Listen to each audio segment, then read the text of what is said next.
I tell you what, EJ Tackett will not win a Player of the Year award in 2026. How about that? You are freaking Why delusional. are you laughing? You're a delusional man. That's how you want to There start are this some podcast. indications. That's how you want to start this podcast. Sure, why not? Crazy, man. Guys, thank you for joining. As you can see, we have an expert opinion right from the get-go. It seems that we will have a I just waved like a Forrest Gump. great episode.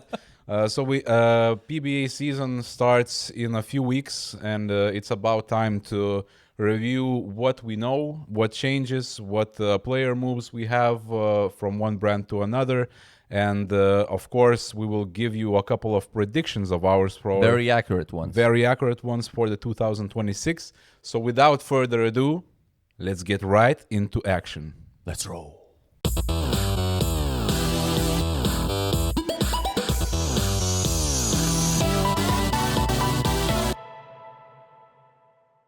Do you know what we are lacking throughout the PBA season? Snacks, beers. Beer is good, but actually, last couple years we were thinking that we're missing some games, and while watching other sports, we constantly play fantasy, and that's very fun. So that's why we decided for 2026 to introduce our BowlingLife Fantasy League. So it's not announced yet, so you are first to know. If you want to join, hop into our Discord channel. The link is in the description. We will explain all the rules and all the other stuff later on. So it's going to be fun. Yeah, I just this was a crazy idea from our staff, and I kind of joined in the hype train just a week ago because the idea was really fresh, and guys are working hard, including Carlos, who's behind this idea. But I'm really excited and looking forward to it. It's gonna be really interesting. So by staff, you meant me. Yeah, basically, yes. Yeah, I think it's something new. We've been missing this kind of thing for a couple years now. I saw some comments in socials and so on that it would be fun. So hope that people join and we can bring the community together and have some fun and win prizes in the meantime. So in today's episode, as mentioned in the beginning, we have a PBA Tour coming in a few weeks, and it's about time to review what we already know, what's changing, and of course the biggest change is like the PBA hopping from Fox to CW. So maybe let's start with that. Yeah, sure. First of all, the whole idea with the Fox was really nice, and a lot of people could join in and watch beloved sport. But it's a cable TV, as far as I'm concerned, in the US. So you're constantly reaching a little fewer viewers than you can expect. And joining in CW network is something fresh, something new. They you can obviously generate a little bit more viewership across all the platforms, including more youth-oriented guys. And it's a decision that probably had to be made, and but it comes with some consequences and some people that had to be let go. So. Yeah, I think it's the changing the broadcaster from Fox. Of course, you are giving away that Fox. It's the prestige. Everybody knows Fox, and isn't it a Trump TV or something? I don't know that. Doesn't matter. Whatever. But we are not talking about politics here, okay? What? But CW is a network, that they are featuring already sports like NASCAR, some collegiate basketball, and I think it was IndyCar maybe as well, if I'm not mistaken. Yeah, Some IndyCar, volleyball, track and yeah. field. It's college football. So these are the sports that people love, especially in United States. As far as I know, they are trying to involve as many different sport disciplines as possible. So it's a natural decision for them to try bowling as well, to see how the audiences react to it. So 10 stops from February 22nd to April something, and then we have a World Series of Bowling, which will be broadcasted on CBS. Yeah.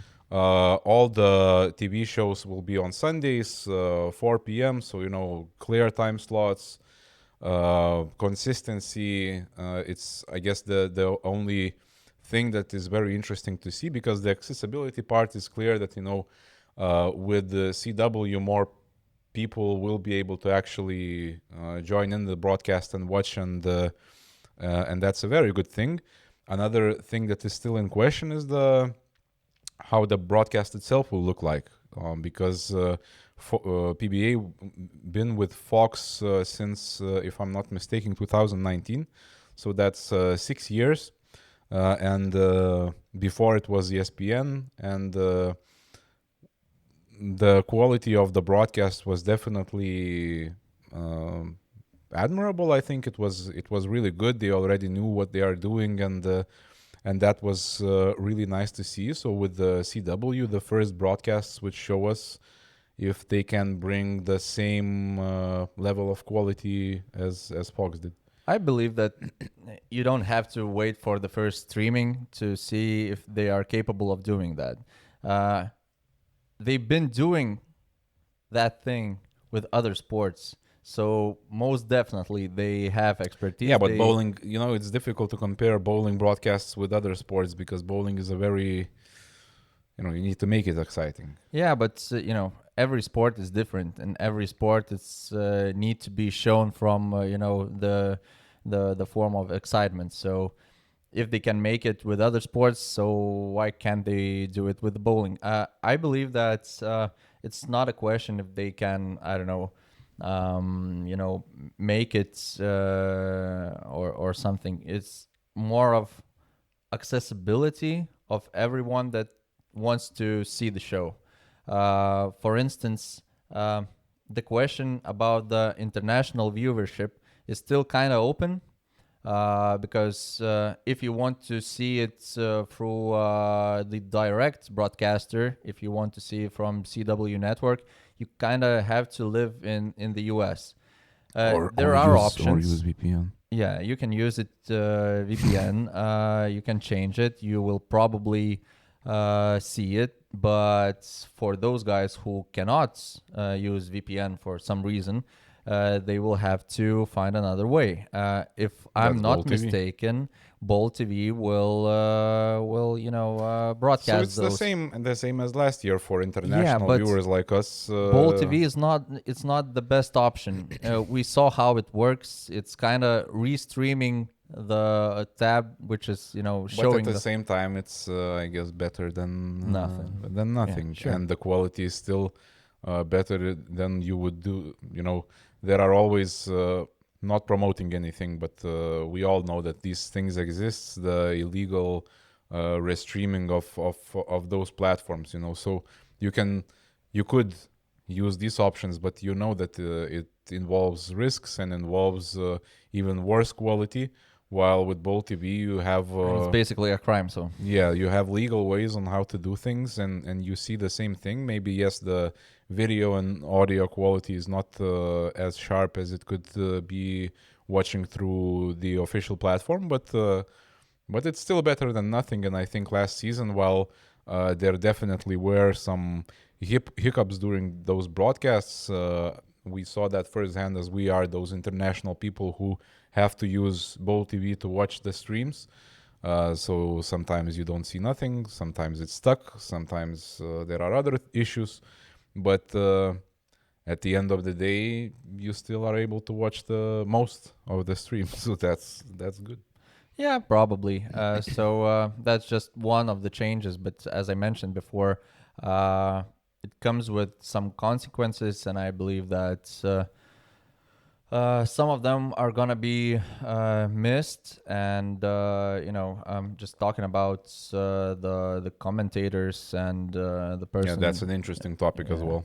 behind those mics, taking interviews and so on. That's been a huge part of every stream and been a part of bowling success. So having those really professional people around the broadcast who can give intel about what's happening, give those really good interviews that's coming from the heart, and the questions are really good and gives you even more to it. But Kimberly is leaving. She's been in Fox Television, and she's, as I'm concerned, she's staying in Fox. She's not going to CW Network. Is she staying with Fox? Do you Uh, know that? I don't, but she's been. I didn't ask, but she's been in Fox Television and working there. So if But she's not, she also like started. She's been with PBA Tour for 15 years. So she started with I guess it was ESPN back then, yeah, and then when Fox took over, they left Kimberly as part of the show because Kimberly, of course, as a person in every TV show for a long time, it became an icon of those broadcasts, and with this change. I guess at one point it had to happen, right? This cannot continue forever. But it's a bit sad that this change happened because I think Kimberly is still at the top of her level.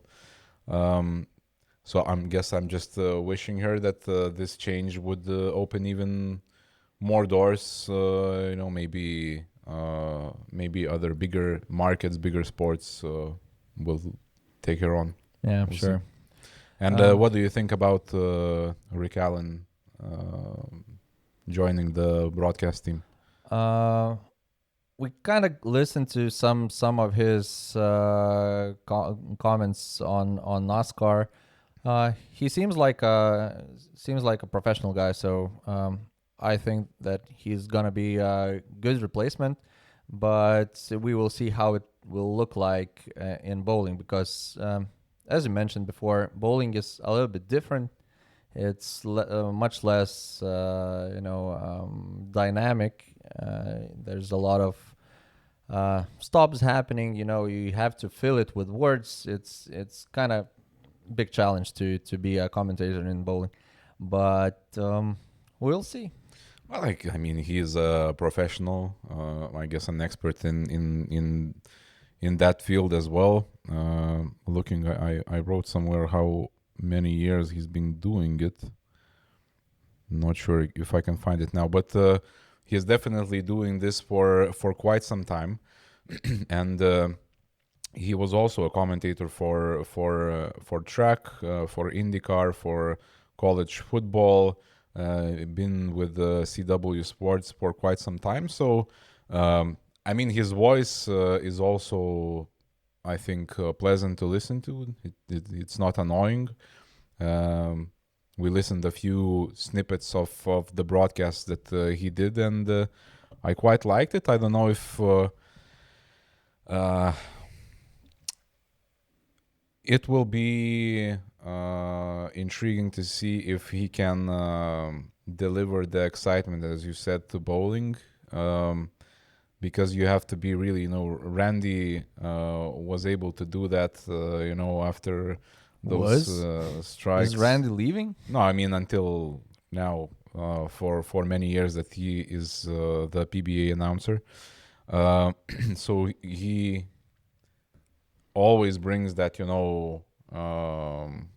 of course, expert opinions, but at the same time, the hype that you would require for these kind of events.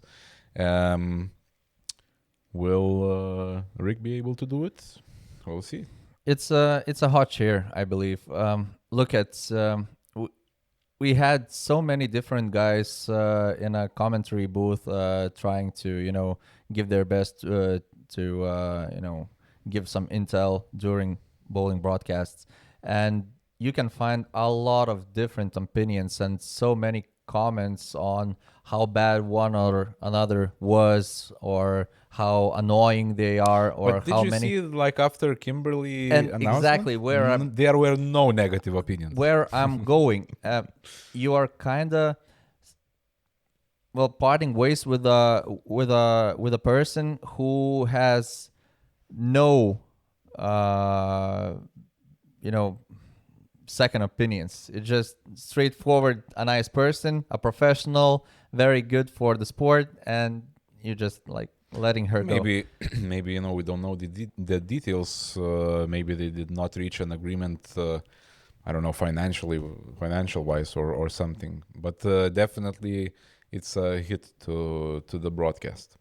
So we'll be on February 22nd. We will have the first event, the first broadcast. So we'll see how it goes. Intriguing. Will be fun to watch. Sure. So on the other news and happenings of PBA Tour, I think we can talk a bit about brands who are staying with the PBA Tour. Of course, to be featured on PBA Tour, for players to be able to throw the equipment that you are, throw the balls that you are manufacturing, or to wear the apparel or footwear, you need to pay some money for PBA to have the possibility to showcase your logo and your products.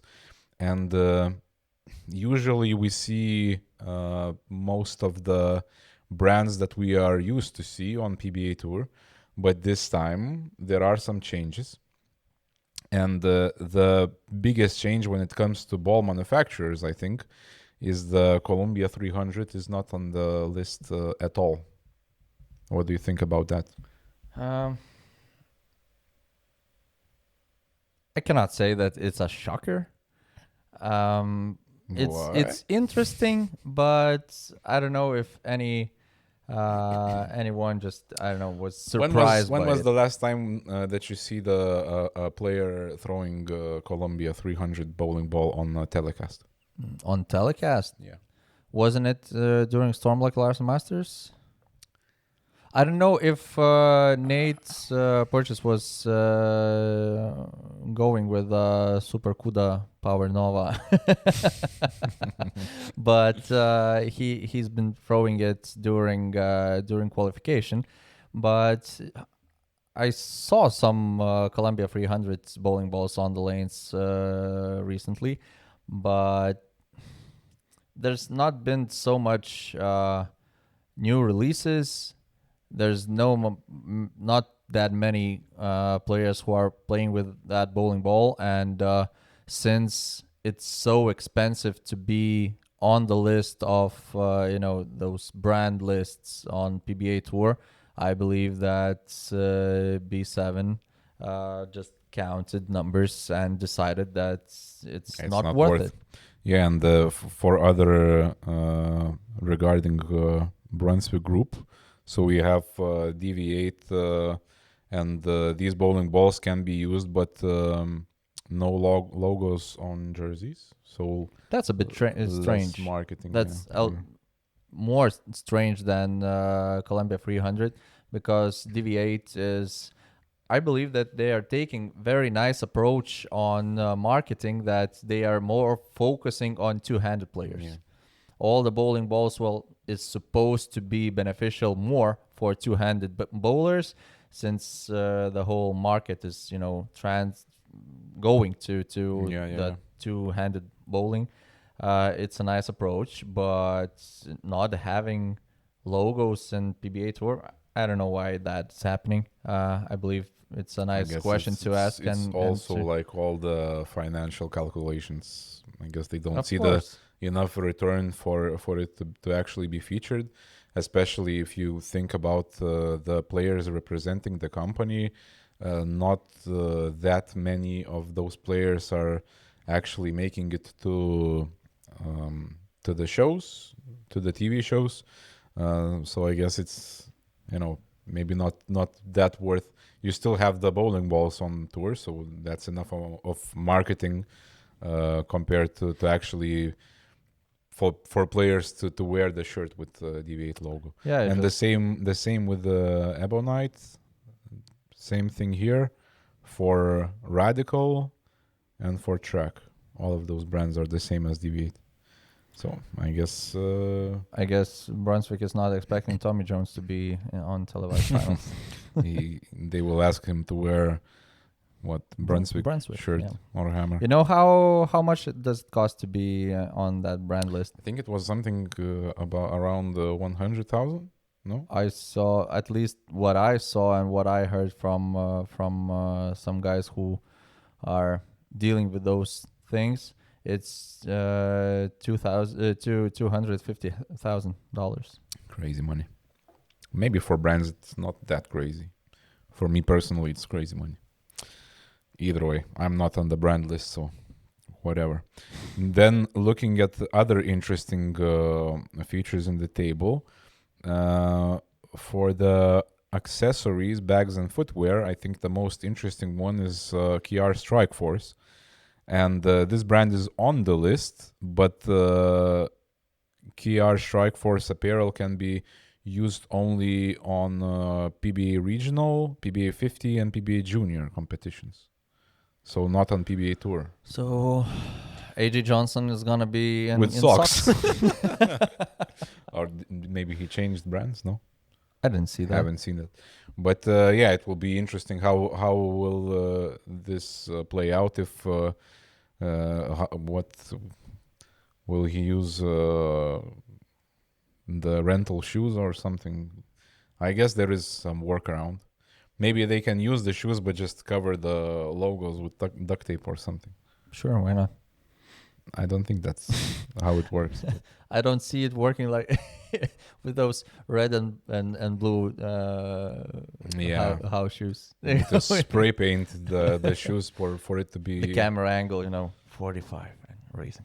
It's just rental shoes, guys. Come on. And size 10. Yeah, so that's an interesting one because KR Strikeforce is, of course, one of the bigger shoe makers. What accessories? Bowling yeah, accessories, so interesting that they did not opt in for the PBA Tour. Would be nice to know the reasons, but so far we have only this table. What do you think might be the reasoning behind this whole? Financial calculations again? Yeah, sure. I believe so. And since their market is a little bit maybe more oriented to more amateur players because it's a little bit cheaper. It's not, the most expensive bowling shoes ever, but they look nice. They fit nice, but there's not really a lot of players who are wearing those shoes. So paying all that money for a branding, I believe that they can, knowing how good they are on the marketing side and how they're doing great job with their social media. I believe that they can use that big money a little bit better. So probably the case is Yeah. it's always about the money, but So everybody will wear Dexters and 3Gs, basically. probably Yeah.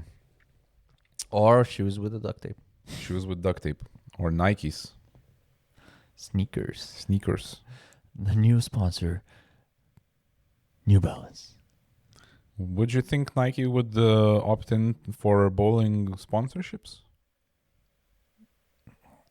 No, Just do it? no. That's If- sad. I think we need bigger brands to recognize bowling. I think at one point Belmo had some kind of deal with was it Nike or Adidas? Adidas. Adidas. Yeah, either way, back to PBA Tour. So another thing that I think is interesting and worth mentioning, last year we had a new format of PBA Elite League. So before we had the teams of what was it? The cities, the towns, right? Now we have Battle of the Brands. So each brand has their own team, and this is the second year when this format is continued. I think the last year I think it was a success. It was nice to follow, interesting to watch. The finals were very exciting as well, and throughout the season, it's quite enjoyable to track all the leaderboards. And the fight between Storm, of course, Storm still came out on top, but the battle between Storm and Motiv, with EJ taking all those titles, and then Storm guys basically carrying the team. Yeah. Then the end of the season when Jesper started winning as well, that was a battle to watch, and we are repeating this again. So first of all, how do you see this format? Do you like the Battle of the Brands concept in general? We talked so many times that bowling is lacking of that team spirit. And I've been advocating for this so many years now. And I still believe that bowling should be a team sport more than individual. But last year was a very good example. During Elias Cup finals, we had so many different emotions, and those brags, and those all the signs for another team. You just make a strike, you go on from the lane, AJ Johnson, counting those guys who are going down. It's something that this sport is lacking so much. So of course it is a success, and it should be continued even more. We will talk about that later, but PBA is throwing another team event into the schedule. So, oh yeah, that's right. I forgot about knowing that Elias Cup was a big success last year, PBA is doing homework and including another team event, and I believe it's what the sport needed. Yeah, and the biggest changes, I guess, compared to last year, naturally, since we will not have DV8 and Ebonite featured on jerseys and whatever, from what was it, 3, 6, 8 teams, we now have 6. So DV8 and Ebonite is no longer on the list. So we have Storm, Brunswick, Motiv, Hammer, 900 Global, and but that's very Roto strategic. Grip. Yeah. Brunswick is having a lot of different brands. Yeah. Some of them are really powerful ones, and some of them are having one or two real talents. Well, they are all bowling talents, but really good players that are competitive and can be a really good beneficial for another Brunswick related team. Yeah. So they are kind of cutting off some of the teams who cannot be competitive as much as other teams, and just including all those good players to their roster of another brands. Yeah, but I like that this year, the teams are already strategizing. Like last year, it was more of a, just give it a go. Let's see how it goes. This year, it's all about, let's cut those teams, bring the players in from other brands, and maybe some signings with the players was made just because, mainly because of Battle of Brands. Yeah. Some players even mentioning that okay. So who is that? We will talk that in segment 2. Okay. We have some the whole segment about sorry for asking. Sorry for asking, sir. So if you don't want to talk about the player transfers now, I think we still can go through the lineups maybe, and and see if let's see if you like it or not. So for Storm, we have Jason Belmonte, of course, Kyle Troop, Jesper Svensson, Patrick Dombrowski, Francois Leroy, Brad Miller, Kyle Sherman, Darren Tang. That's all? Or I missed something? Probably all. No? Okay, again. Dom, Jason, Patrick, Francois, Brad, Kyle, Jesper, Darren, Kyle, and Chris. Yes. Well, how do you feel Any about surprises? I mean, the highlight I think is that they are adding Dom Barrett. They are, It's a new signing, but yeah, it's one of those signings that it just had to be on the team. It's the biggest signing of the yeah. I year. mean, Dom Barrett is Well, a champion. You know, you need to have him in. but there are some interesting ones. And I see where Storm is heading with that, but I believe that it's a very smart move. Are you talking about Kyle Sherman and Brad Miller? Brad, Kyle, and Darren. Mm-hmm. Those three guys So the are, popular ones. well, basically the ones who are ruling the Internet. socials, internet, Internet. some platforms, video platforms, YouTube, for instance, and they can, give hype to the team, to the whole brand, even more. Yeah, and basically the compared to the draft that was done in 2025, they left with the same roster as instead of Deron Booker and Thomas Larson, they chose Don Barrett and Brad Miller. So I think that's a decent, solid trade. Yeah, sure. Good. Then let's go to Motiv, the competitor and runner-up. So Sam Cooley, Ethan Fiore, AJ Johnson, Sean Lavery Spar, Bailey Maverick, Nick Pate, Matt Rousseau, Tom Smallwood, and Santu Tavanainen, and of course the man, the myth, the legend, EJ Tackett. EJ made the team. Wow, that's crazy. Crazy. That's crazy crazy. stuff. Crazy stuff. Since he is not winning another. Yeah, so Player of the year, compared to the draft in 2025, they also had Nathan Bohr, Dick Allen, and Ronnie Russell, and yeah, they were replaced with Nick Pate, Bailey Maverick, and Ethan Fiore, which I don't think was drafted at the beginning of the year, but somehow joined later. But I might be mistaken here. So either way, what are your thoughts about this team, and will they be second again? I believe that they have all the power to be number one this year. On paper, just looking into the stats and looking into the teams, I believe that Motiv has a stronger team than Storm. Oh, shit. Yeah, and That's a bold take. it's a bold take, yes, but I believe that they have. Well, first of all, they have EJ Tackett. Yeah. So That's already like that's like 70% of the team. plus But 5 points. they have Ethan Fiore, who's been, I don't know, spectacular in the final stretch of the season. We saw him already during off season, how good he is. So he's gonna be a huge success, I believe, in 26th season. Mm-hmm.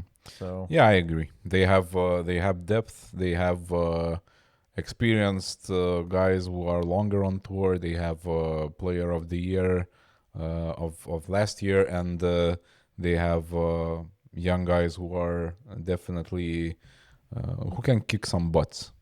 So will be a tough competition to beat. Then Brunswick.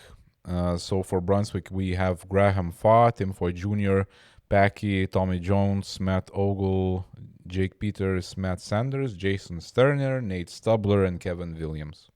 So also we can see some popular guys on the team, but some experience as well with especially Graham Fa, with Tommy Jones, Matt Ogle.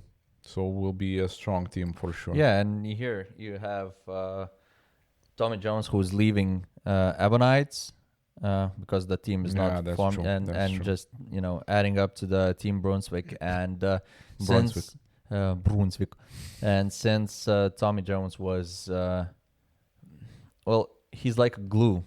He's a real team captain. He's that guy, He's scary. and I believe that I would be afraid to meet. so much power, so much rev rate. So having Tommy Jones on the team, it's a very solid addition, and you can expect solid things from Team Brunswick this year, because I believe that what Tommy Jones is bringing to the table is that stableness. Having a really Stability. I'm just making words of my own. But I believe that he's gonna arrange the whole team. Glue around him, and it's gonna Yeah. be a really interesting one. The captain. The captain. The Capitan. Yeah, then we have Team 900 Global. That's an interesting one, I think. I think this is gonna be a dark horse. Yeah, so of course, Andrew Anderson, Chris Barnes, Ryan Barnes, Brandon Bonta, Mitch Hupay, Thomas Larson, Chase Nadu. Nadu? Did I say it right? Yeah, Nadu? butcher the name. Yeah, sorry. Brian Robinson, Chris Sloan, and Timmy Tan. I believe that Andrew Anderson is gonna be amazing this year, and just because of that, you can expect big things from this team. Ryan Barnes is also already proven how good he can be. Chris Barnes is a young guy who is also Yes, claiming his spot on the his PBA Tour. second youth, but I'm not so sure about the depth of this team. I believe that they are lacking some, good additions to the team. But Lots of one-handers on this team. that can be an issue. So let's leave it at that. But they are definitely strong. I in general, I like the teams this year. I think that the competition should be even more tight than last year. So we have two teams left: Roto Grip, Justin Knowles, Wes Malott, Kevin McCune, BJ Moore, Chris Prater, Anthony Simonson, Frank Snodgrass, Ben Sobel, and Stu Williams. Shorter lineup a bit, but the names on the team are definitely solid. Yeah, McCune alone is a big He's guy. a big guy. He's gonna break Hey, some if things. you would look at this team, they are all like solid people. I mean, they all look tough, fit, big, muscles. It's nice, strong, power team. So we The only also question have is spear shooting, but we, it's not the problem when you we just have. break I pins. mean, even if we look at two guys, Wes Malott and Kevin McCune, those two can take out everybody. if we wouldn't play bowling but something else, this team is a number one seed. if you lose and have a bar fight outside bowling, Yeah, everybody's I- fucked. I would join the team. Yeah. Okay, and finally we have Hammer. So Jacob Butterf, Cam Crow, Tom Doherty, Thomas Keiko, Marshall Kent, Alec Keplinger, Book Kroll, Sean Maldonado, Bill O'Neill, and Zach Wilkins. Another strong team of B7. And here you can also see Cam Crow coming from DV8, Jacob from Ebonite. So all of those things that you said, those internal moves, they might pan out for B7 this year. Yeah, plus I'm really excited to see a lot of international players from Europe, from Asia, playing on the teams. So that international spice to the competition, Yeah. and it's very nice to watch. So wrapping up the Elite League, who will win? As I said, I think that Motiv has all the chances, all the power to win this year. So you team So Motiv? I pick Motiv. Okay, I will go Team Storm. Again, Storm, 2 years in a row. Let's go. So I think with that, we can probably jump to our segment 2 and talk a bit about player transfers from one brand to another. And we had some big moves here. So see you in 2 seconds.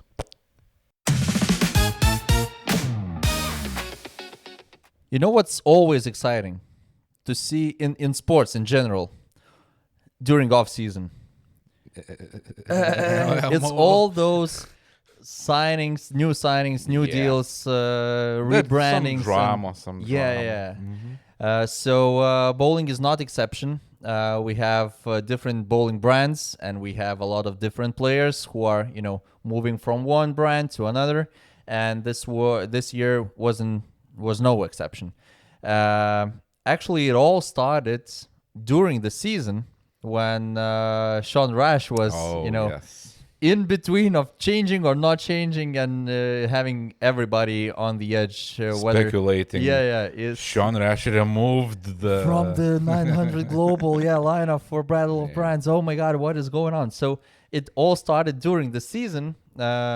So maybe Sean is not the best example of changing brands, because he kind of didn't change. He just left one Yeah, brand, but still, it but was a didn't nice sign story when he won the Storm Lucky Larson Masters with those hugs. Motiv shirt, and then Storm people are giving him the trophy. Was hilarious. So we had some changes in the brands, and do you know which brand lost the most players during this off season? Try to guess. Do I But need just the group or no, it's whether it's Storm, Motive, or Brunswick. Brunswick? Brunswick. Brunswick. Brunswick. Brunswick. This will be the I will just start to name it Brunswick. stamp of our show, Brunswick. So it's So- Brunswick. Brunswick. I think so. Why? Because I think that I don't know the exact numbers, but from the announcements I saw that quite a few players left. They signed some PWBA players for sure, but I think on PBA side a few left. Yeah. Am I right? Not really. Storm lost most players. Oh, really? 4. Yeah. It's probably not the all signings. I will be mentioning only those, more, the more resonated ones who are, been throughout the socials, and people were, talking about the most. So the biggest transfer was, of course, Don Barrett. He left Brunswick and joined Storm. And we mentioned that before, that he joined Elite Series. It's an interesting change. For Elite Series, Elias Cup. Sorry. sure. No, it's Elite. Yeah. It's the same. Elite, not Elias. Elias Cup is the trophy, no? Maybe, but it's PBA Elite League, Battle of the Brands. All right. So it was the biggest transfer. A lot of, talk about that. Do you believe that it's do you see any benefit for Dom in this transition? Benefit? I'm not sure. I think the Storm brand suits him well. Storm is,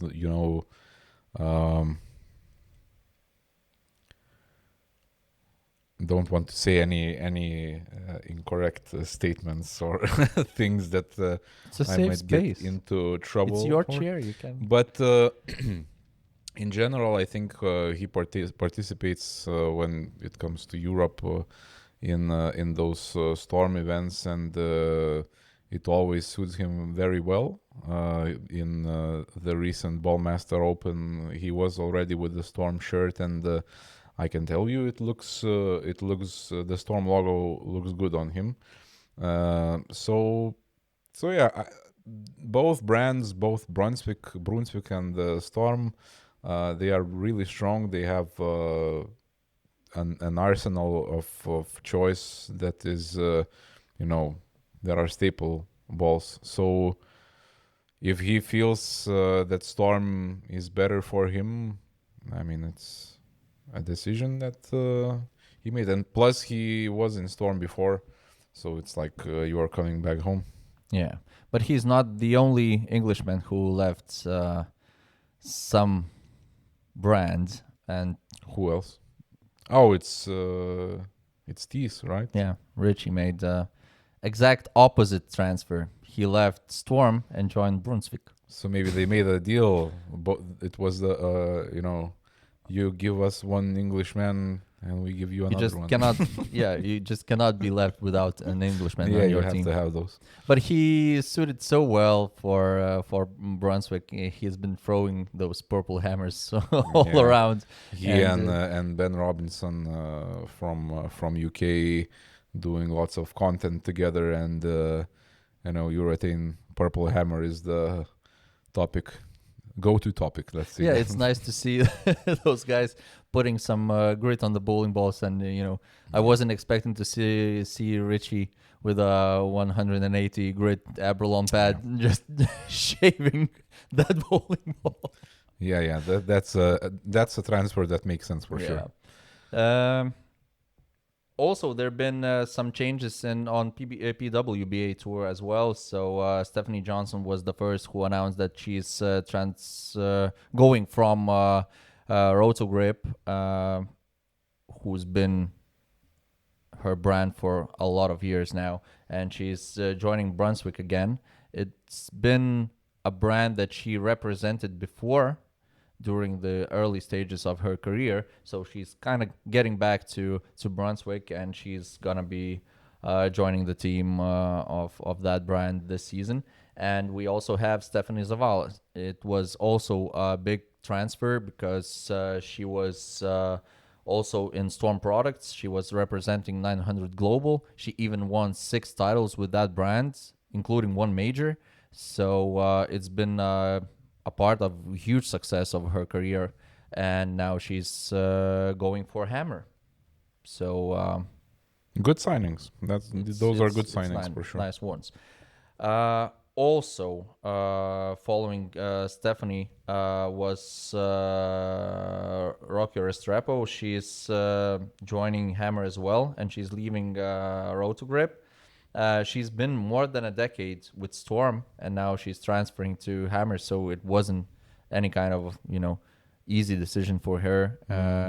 When you spend a decade with a bowling brand, I think. Yeah, those are big changes in general. There are those like long-term players who are. Yeah, there's a leaving. lot of connections, and well, it's not easy to make those transitions. But all the best of luck for those girls for sure. and in their careers. Then we had a lot of interesting movements in Motiv brand as well. They've been signing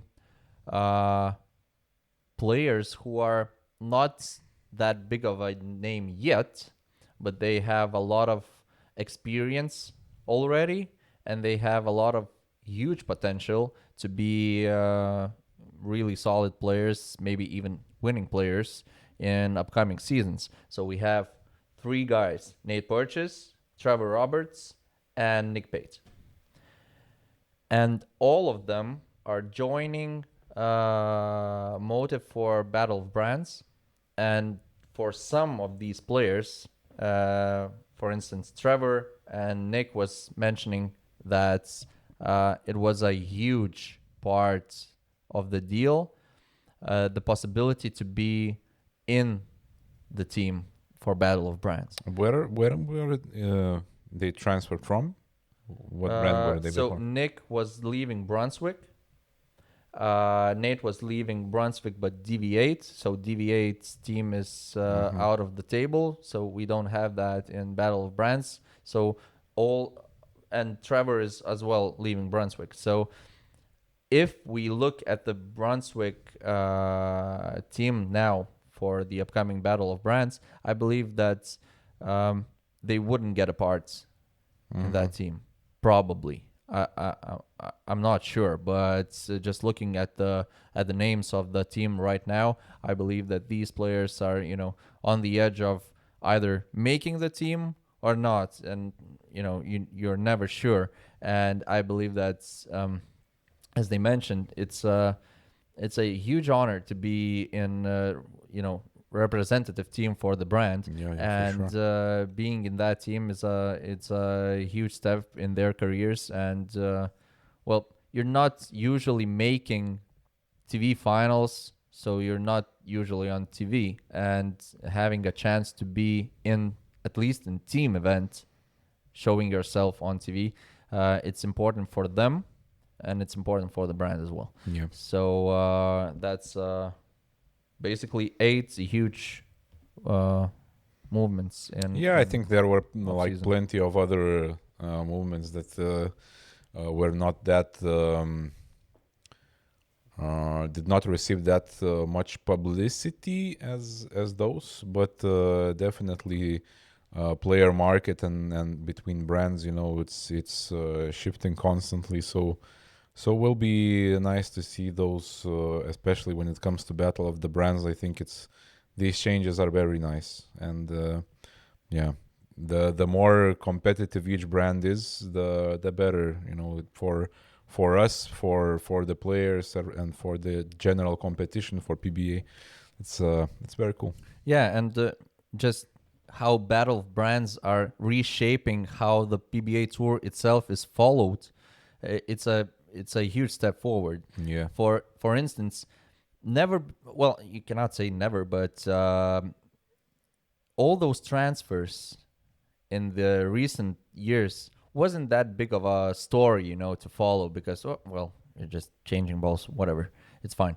But now when you have team events, and that, whether you're making the team or not, it's interesting topic to follow, and a Yeah, lot of yeah, people yeah. are trying to get any kind of information, what is going on. Maybe some players are leaving and so on, and it's really good for the sport because it builds excitement, it builds that drama, some kind of, Yeah, because what let's are the people to pick reasons? sides as well. Yeah, maybe there are, I don't know, brutal breakups, or Yeah. some tears in that. So it's, people like to see that. Right, so enough talking about the transfers and the teams. Let's jump to the other segment and give out some of the predictions. I'm very interested to see what you will pick. Let us know which signing surprised you the most. Who are you watching next season? And again, see you in 2 seconds. Right, so last part, and I think the most fun one. So let's make some predictions. And just for you to know, we had a few categories that we need to make our predictions in. So that's 5 players who will be the top guys during the 26th season.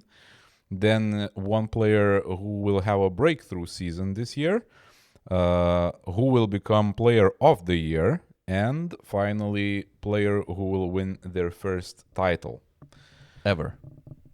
No, Ever. Yeah, ever, of course. Ever. First, that means ever. So let's begin with 5 players, maybe. Yeah, let's go.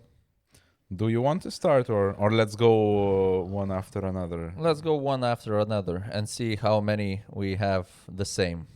Okay. Let's go. Let's go. EG Tackett, you have it on your list. I have it on my list, of course. I think EJ Tackett is a no-brainer in this. Great. So that's why. Although we at the started. beginning of the episode you said that. We will get to that. We will get to that. Okay. The second next one. I think this is no-brainer as well. Andrew Anderson. Andrew, yes, and I think last season was amazing for him. I think this season will be even better. That's nice. That's nice. You know what? I just thought, and I'm changing one from my list to another one. Just popped out into my head. Who is that? I won't mention it because it's. I will mention it before. So okay, tell me the So third okay, guy. the third one, Chris Y. Chris Y. I have Chris Y in the list. Yes. I believe that he's gonna have a great season this year. He's been so, coming that hill, coming up. Yeah, very consistent as well. Every Looked year. confident in the TV shows as well last season and the season before. So Yeah. Meanwhile, he was not winning titles per se, but he was constantly in the top 10, Yeah. in the championship matches, in top 5s and so on. So he's really consistent, and I believe that if he's able to make that again, I believe that titles will come this year. I'm afraid that we have the same players picked now. Who is the fourth in your list? Okay. I believe that Ethan Fiore will also be in the top 5. Fucking hell. Seriously, you have the Yeah. same one? Yeah. Okay. I So hope, you will- I hope that the fifth player at least will be different. Since I kind of changed it during the podcast, so you name the fifth one, and in case it's the same, I will just, Yeah, take change the another change one. it for to make it a bit more interesting. So for me, actually, just getting back to Ethan, I think last season was already his breakthrough season per se. Definitely showcased very stable and strong performances, as well as just looking at what he is doing before 2026 PBA season, travel across the oceans, to play in different tournaments in different conditions against different players, just serious preparations for him, and also the performances are really strong. So just basing on that, I think that Ethan will have a great season in 2026. And my fifth player is Tim Foy Jr. It's on your list as well? Yeah? It's It's written not down right here. We tried to do it, to not script anything, to make it interesting for us and for you as well. It would be But- interesting script to write everything the same always. Yeah. But Okay, so I'm changing. change. I'm changing. Tim Foy Jr. had a breakthrough season as well last year. He's been, constant power force in basically every tournament, and he is also very nice player to watch. He's entertaining, not too much, but he's very organic, and Yeah. it's Not cringe. yeah. Yeah, so it's nice that we have those players in on TV. But given the latest form, the latest title wins, and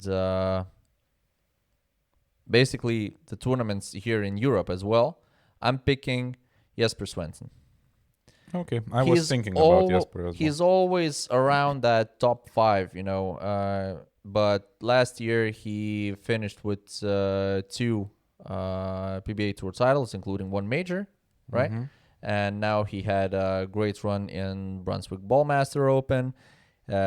He's doing well on Swedish League. So I believe that if he can start the season with the right foot, I believe that he can be in the top 5 for sure. What do you think about Jason Belmonte? I saw that he's really, he has the mindset of I'm taking it all this year because all of Haven't we both. seen that last year? I He don't did know. the same thing. He just So you think it's all talk, no? I don't know, but having that we both don't have Jason on the list for our top 5, even though he's been the top 2 last season. So, So it's It I says guess that one more whether- thing for Jason to motivate himself with. whether we are really bad at guessing in bowling, which is the truth, or maybe we are kind of have doubts with Jason. Yeah. I don't know. The last season for me had double opinions always. Ups and downs.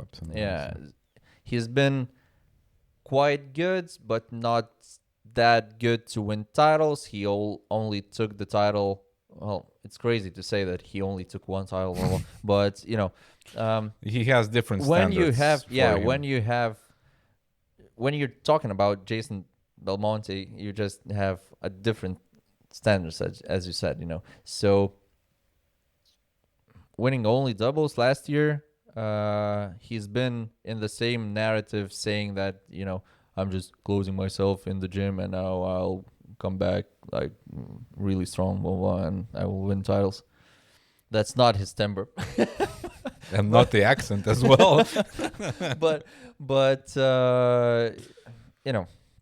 It's hard to say. It's nothing new. We heard the story. If it comes out to be true, great. I love those kind of stories when you just come out from like a Rocky or something. Yeah. Well, I hope he proves us wrong, Yeah, sure. and he will be in the top 5.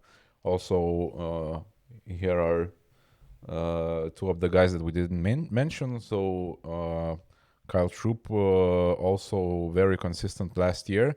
While we don't have him in our list, but I think he's also a contender for this.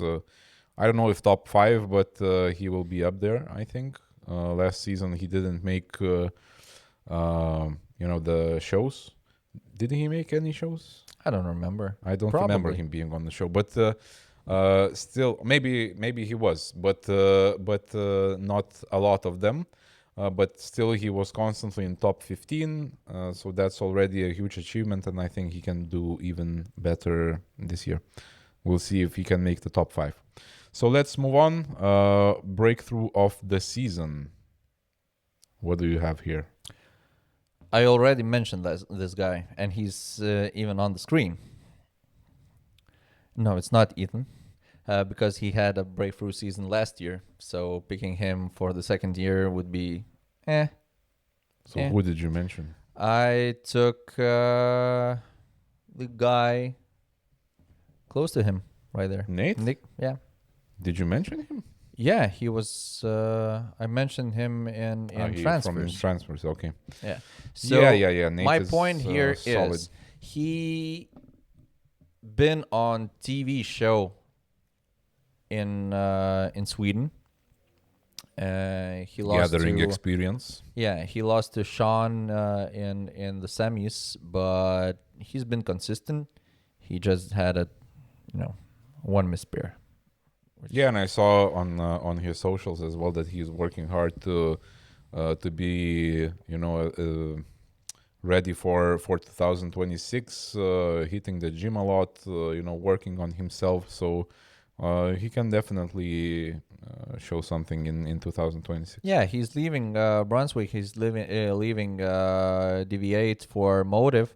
I believe that Motiv has a lot of new bowling balls and old bowling balls, which proven not its not success balls only, but people around him. as Yeah, well yeah. who can help him. Even just to have Brad behind you, it's sure.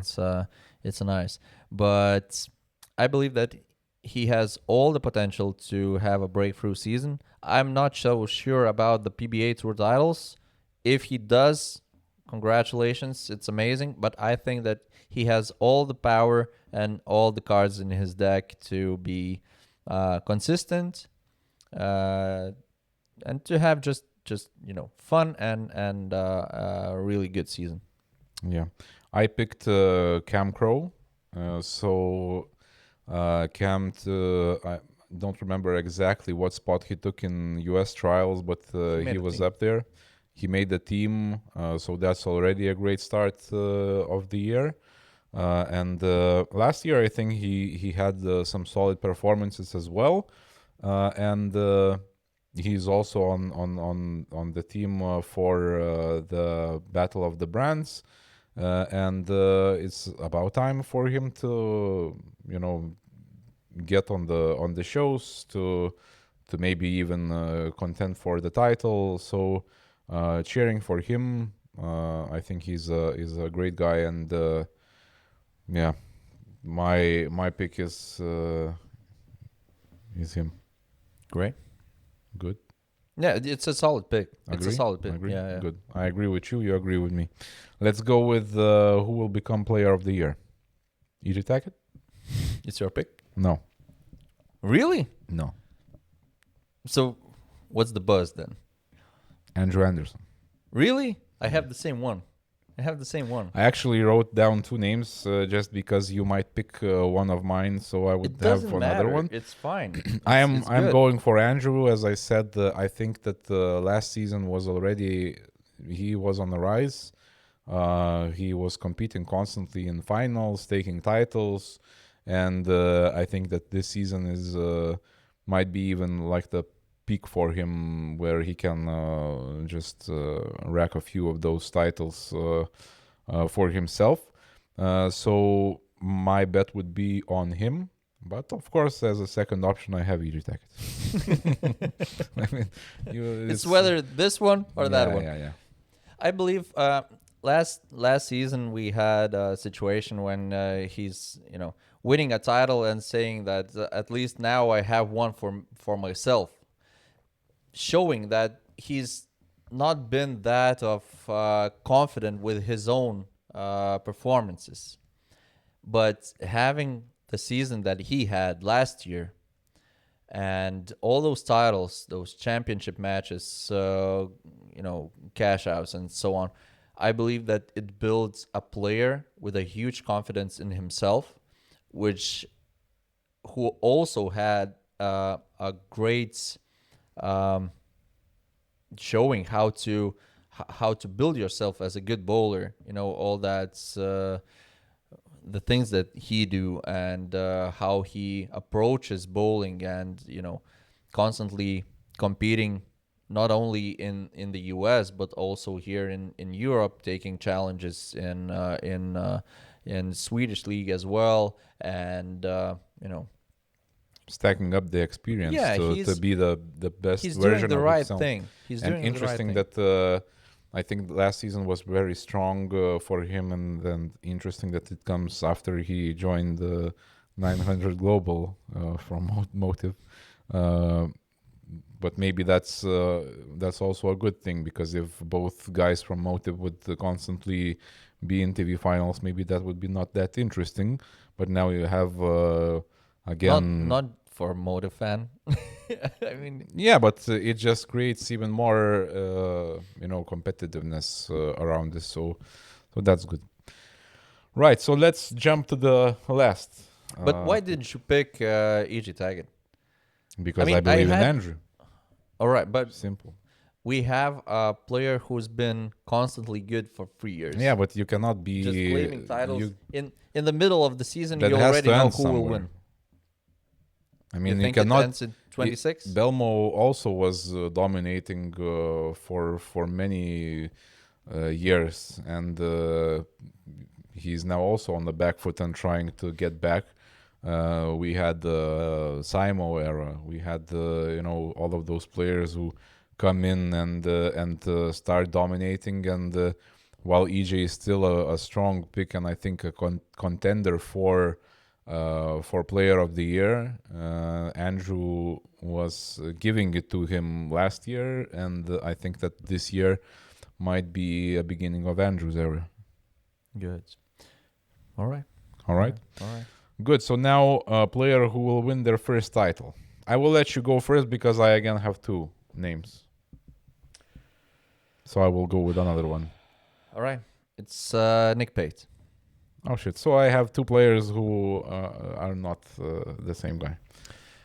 It's a really hard guess to pick a player who will win his first title. It's like like shooting in the dark. It can be anyone. Yeah, like with last all those year, picks we are shooting in the if dark. I was saying that, Tun Hakim will take a title. But I am basing this pick more of looking back, players who were consistently close but not taking it. All right. I had a different approach. Yeah. I was picking a player.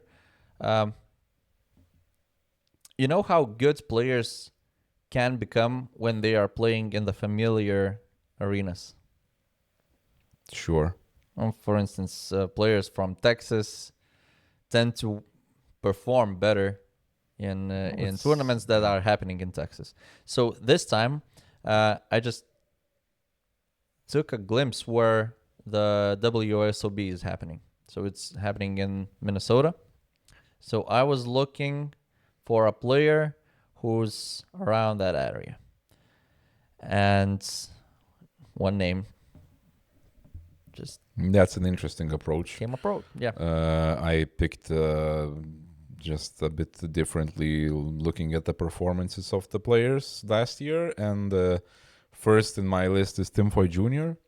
So he was constantly really close to the title, and a spear or something constantly was in his way. So I think that 2026 could be a year where he finally picks up that spear or picks up that strike and actually takes the title.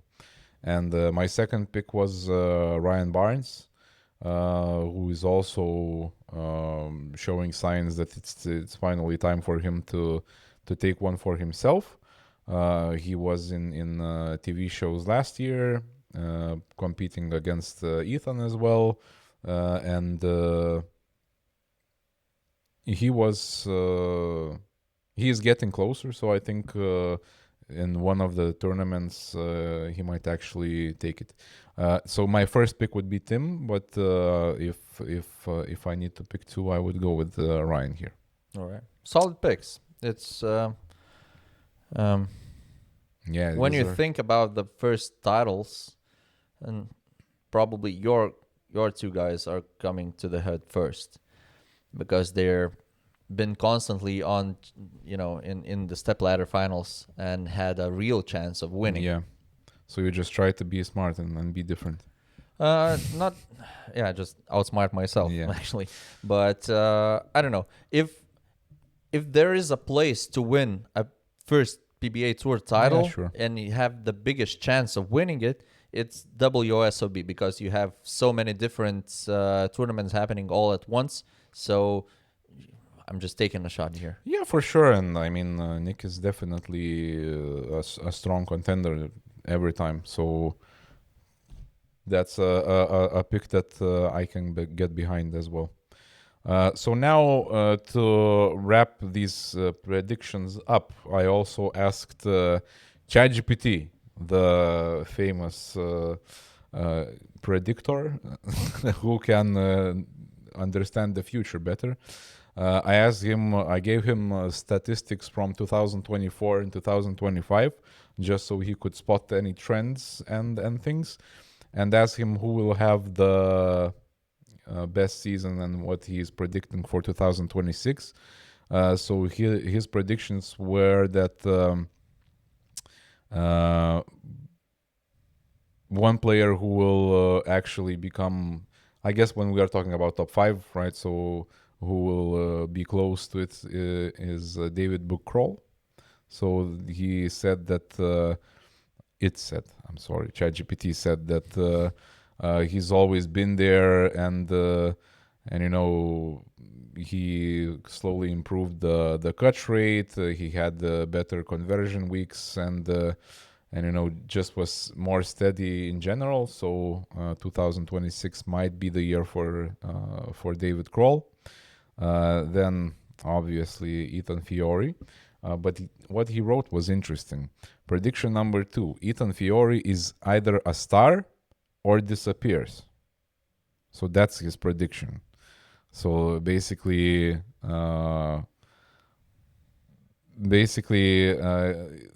if he finds something mid-season, he might go on to Belmo style run where he starts racking up titles and so on, or he might actually drop down. So we'll see how this goes. Do you support this? No, of course not. It's, I don't know. Yeah, let's leave it at that. It's just plain stupid.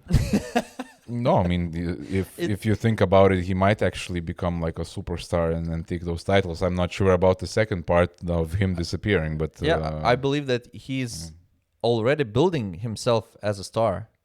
He's so young and he's already, performing and claiming titles, majors on PBA Tour.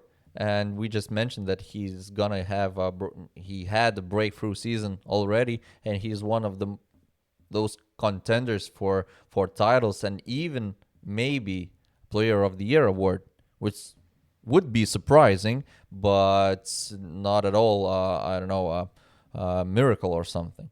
But ChatGPT is all AIs are. They're basing their opinion on Yeah, I mean, only on the stats. I don't think you should get too much into reasoning and the thought process, because Yeah, there but is no process. It's an interesting approach. Yeah. All right. So I will give you a couple more. A player that we did not mention, but ChatGPT said that Zach Wilkins will become a quote. Zachary Wilkins becomes the surprise pain in the ass. So he won't win 5 titles, but he will ruin fantasy weeks, steal step ladders, and knock out favorites. So I think that's an interesting take. So It's guys probably who based on will play his- fantasy, Zach Wilkins is something that you should look into when making your picks. Yeah. Well, ChatGPT is probably basing its opinion on 24 season. There is But Zach was pretty solid last year as well. yeah, and he just made a Team Canada national team, so he's been performing really well. So I believe he has a chance also. Yeah, sure, why not? And then the final ultra bold take. In 2026, a player outside the usual top 5 will win more titles than at least one of E.G. Tackett or Jason Belmonte. I'm not saying E.G. or Belmo fall off. I'm saying the middle class is catching up. Middle class. Middle class. That's nice. All right. But I kind see of that agree with coming. him. I see that coming. Yeah. So The question I is, said that, what is top 5? The current top 5 or the top 5 that we just mentioned? I guess it's EJ, Belmo, Andrew, Jesper, Okay. and someone else. Why not? Chris Wyatt, maybe. Sure. But It's not that hard to beat. For instance, Jason had one title last year. So if he keeps on the same pace, winning more than one title for any of those guys that we mentioned, and even those who weren't mentioned here, wasn't mentioned here. So there are plenty of picks that I think that you could see coming up as well. We cannot forget names like Bill O'Neill as well, constantly around that area as well. So I mean, guys, let us know in the comments what are your picks. I think we can predict and talk about it a lot, and since we are running out of time, definitely let's leave it at that.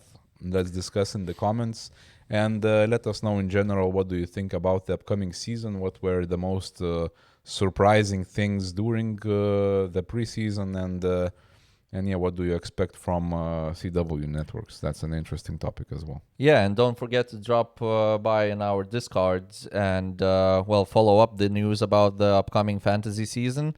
And once it starts, I believe that we will see a lot of different approaches how the season could look like, because we will see all those picks and the expectations strategy of all the guys who are behind the PBA Tour season and following it as well. Yeah, so thank you for sticking with us. Let's hope for a very exciting season, and like the video, subscribe to our channel, and see you in the next one. Keep on striking.